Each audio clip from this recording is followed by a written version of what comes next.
Hey guys, welcome back. So if you feel like you're seeing me in the same exact outfit again, I am, because I don't care enough to change in between filming videos. I don't care.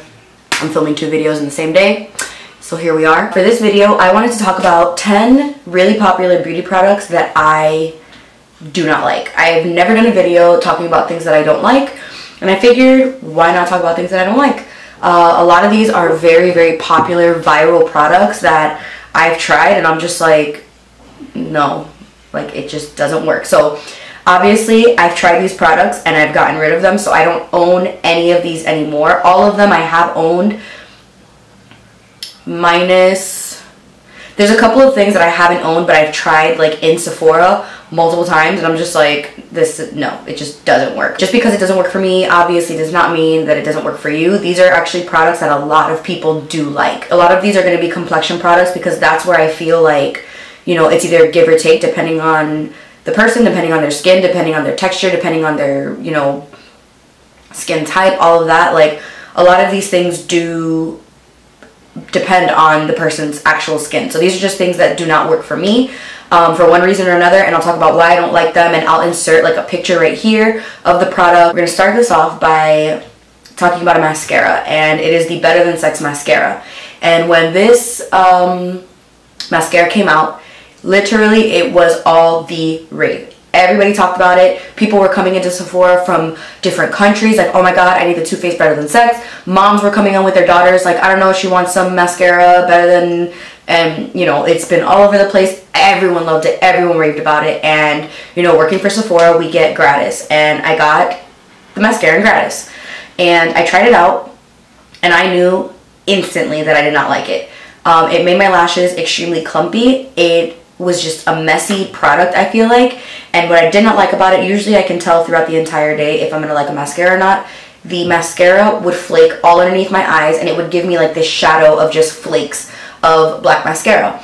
So I tried it with lashes, without lashes, all that stuff, and I've gotten probably 5 or 6 of them total in gratis from Sephora, and I have not kept one of them. I give them all away. I do not like the mascara. I don't like the formula. I don't like the wear. I don't like anything about it, but I know it's a really popular mascara. So when everybody raves about it, I'm like, is it only happening to me? Like, am I the only person that it just flakes all underneath their eyes?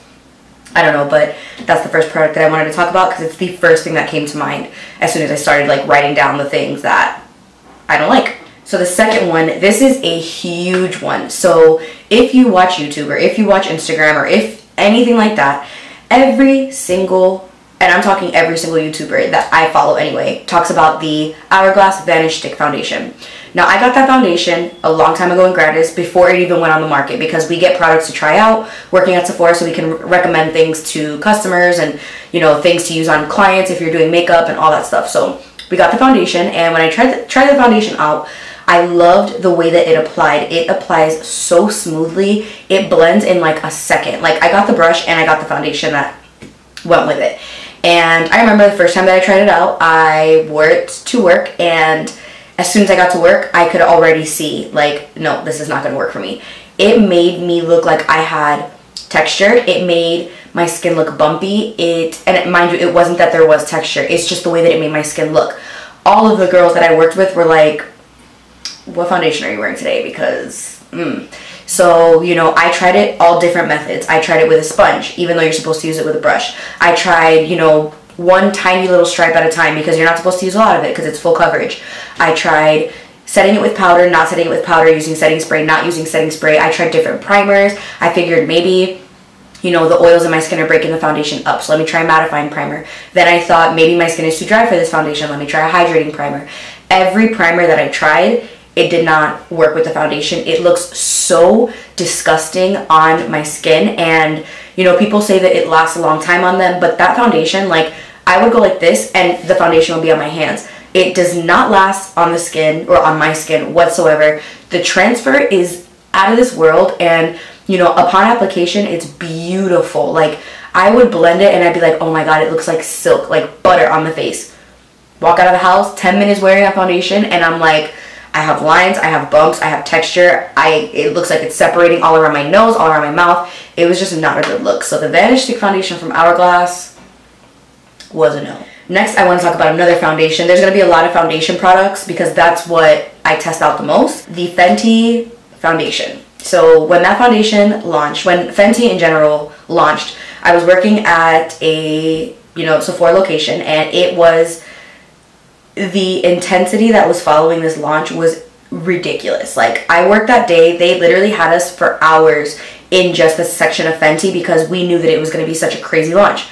So, everybody got it in gratis. I, for some reason, didn't get it in gratis. I don't know what happened, but I got my color. I actually ended up purchasing it because I was like, this foundation, everybody wants it, and everybody, like, so many people love it already and all this stuff. So I was like, you know what, I'm going to buy it myself and I'm going to try it out.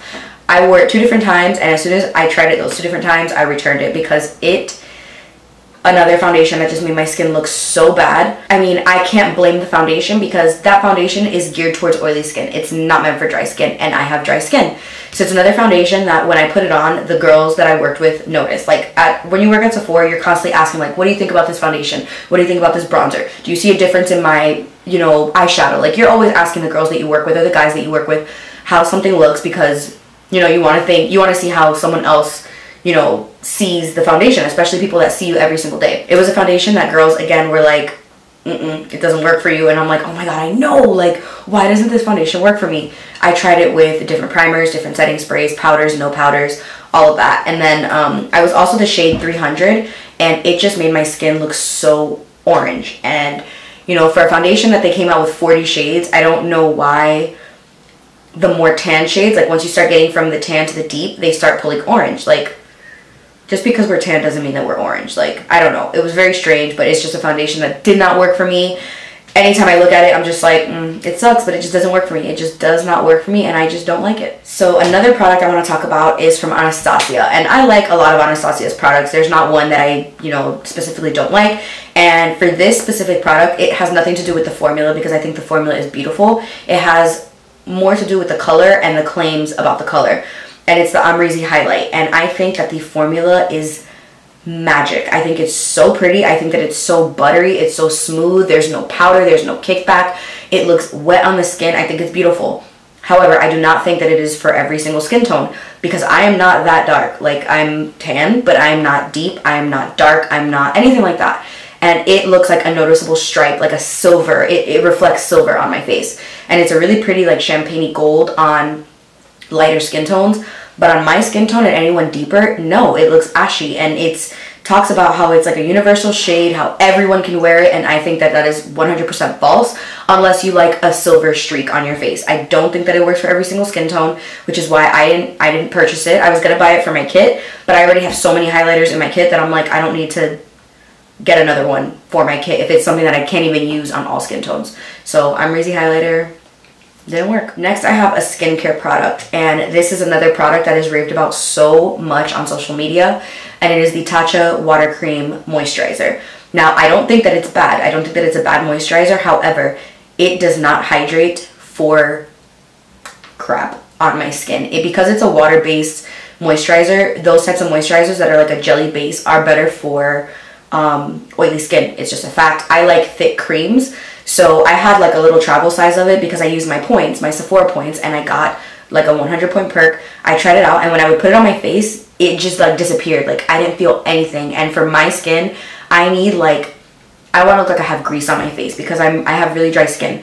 And you know, I would use the entire, like the whole thing to put on my face, and I just didn't feel that like nice hydrating feel to it because again, it's a water based moisturizer, which is great for people that are really oily skin. But for dry skin, I see people that have dry skin like raving about it, and I'm like, I don't understand. Like, I don't get it because it doesn't hydrate my skin, and that's how it is with a lot of water-based moisturizers. Like, it just does not do what I need it to do for my skin type. So the only reason that I wanted to mention it, not that it's a bad product because I think it's beautiful on oily skin, it's just on dry skin or on skin that really needs moisture, I don't think it does anything for that. So another product I want to talk about is a sponge, and it's the Morphe Red Sponge. I have bought one of them, and I was super excited to try it because everyone raves about it. Jaclyn Hill raves about it. Everybody loves it.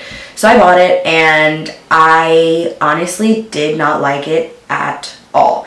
It doesn't bounce the way a beauty blender or even the Loreal sponge or the EcoTool sponge it's just not that nice, soft, spongy material. It's more of a hard material. And when I would like bounce the foundation in, you could hear it like patting my face. That's pretty much all there was to it. Like, it just wasn't something that was super smooth. It didn't blend my product in the way that I would like it to blend. I do like the different edges of the sponge and how they have like a point and then they have a flat edge. I do like that, but other than that, it didn't do what the Beauty Blender does. And it's like, I know it's not a beauty blender and I don't want to compare it to a beauty blender, but my Eco Tools and my L'Oreal sponges, they blend very similarly to a beauty blender. So the Morphe sponge was a no for me. Next, I want to talk about the Nars Radiant Creamy Concealer. And I know that this is like the most viral concealer that has like ever gone viral aside from Tarte Shape Tape. The Nars concealer I like a lot on oily skin. I like the way that it blends. I like the whipped, like that whipped formula I really like on oily skin. However, on my skin,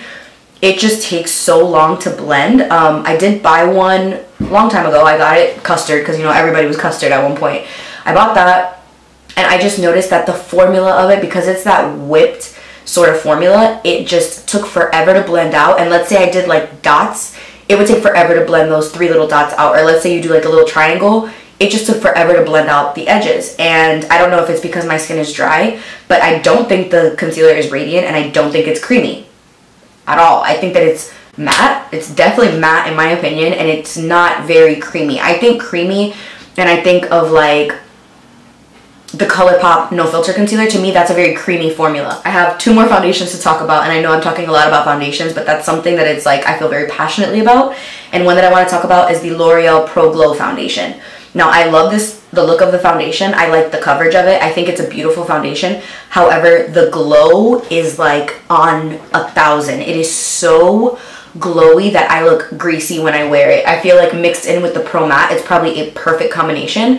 But I feel like if you are not like extremely dry in a very dry climate, like in Florida, it is so humid and so sticky and so wet that you feel like your makeup is moving all over the place as it is. And with that foundation, I could not use it. I used it a couple of times and I was like, I can't do this. Setting it with powder, using mattifying primers, it just did not work. And I know that a lot of people like it, and I can understand why they like it. It's just something that was too greasy and too oily and too dewy for my likings. Now, the last foundation I want to talk about is the Milani Conceal and Perfect foundation.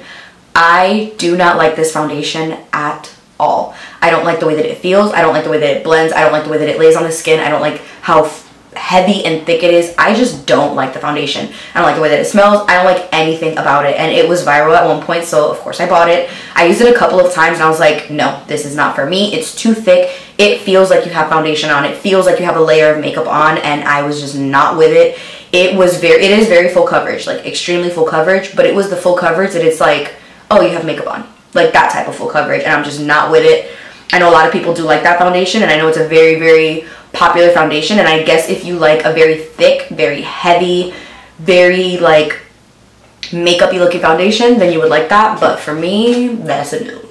Now, the last product I want to talk about is from the brand Farsali, and I don't really care for the brand Farsali. I feel like it's very much like a hyped brand. Not saying that their products don't work for some people, because I'm sure that they do, but the Unicorn Essence is the most pointless product I've ever put on my skin. I put it on my hand and I'm like, oh, like it feels like absolutely nothing. I don't understand how something that smells like cupcakes is good for your skin, in my personal opinion. And there's like glitter and all that in it, and it's like, if it's not an actual skincare product, I don't find that it's necessary. Now, their 24 karat gold elixir, that one is actually like an oil and it is more hydrating.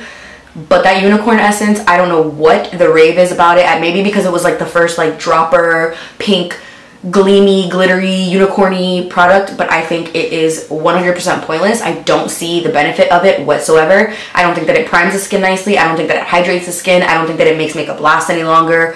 I just don't see the hype in the product, so that's another no for me. So hopefully you guys enjoyed this video. I hope it didn't seem negative. It was just talking about things that I've tried and didn't like, and I always do talk about products that I do like, but I never talk about things that I don't like. So I figured I would list those 10 products. I will leave them down below if you need to remember, if you're, I don't know, interested in them. They are products that all of you guys, I'm sure, have heard of before. Please subscribe if you guys haven't already, and I'll see you guys in the next video. Bye.